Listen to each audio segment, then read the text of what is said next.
সামনে কিন্তু রমজান মাস আসতেছে, বর্তমানে শাবান মাস চলতেছে।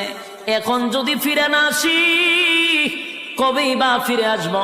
এই রহমতের মাস, বরকতের মাস চলে যাচ্ছে। এখন থেকে তওবা করা দরকার।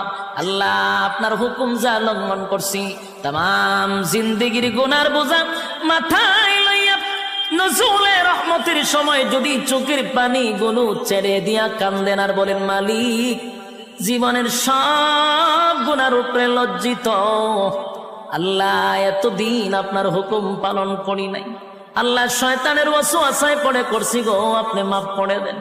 চোখের পানিগুলো ছেড়ে দিয়া যদি আল্লাহর দরবারে আপনি দরখাস্ত করেন, আমার আল্লাহ বলেন, বান্দারে যৌবনকালে যদি একবার ডাক দেস, আমি ৭০ বার বান্দা তোর ডাকে জবাব দিই।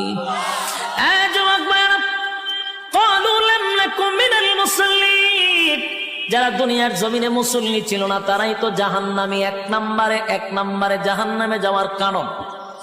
আল্লাহর নবী বলেন, উম্মতেরারে হাশরের মাঠে যদি হিসাব হয়, আউয়ালু মা ইউহাসাবু বিহিল আবদু ইয়াউমাল কিয়ামাতিস সালাহ, কিয়ামতের ময়দানে সর্বপ্রথম হিসাবটা হবে নামাজের। বলুন কিসের?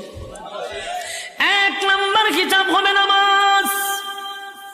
অথচ আমাদের সমাজের মানুষ নামাজটাকে বড় অবহেলা করে, নামাজ পড়ে না, হেলায় আর কেলায়।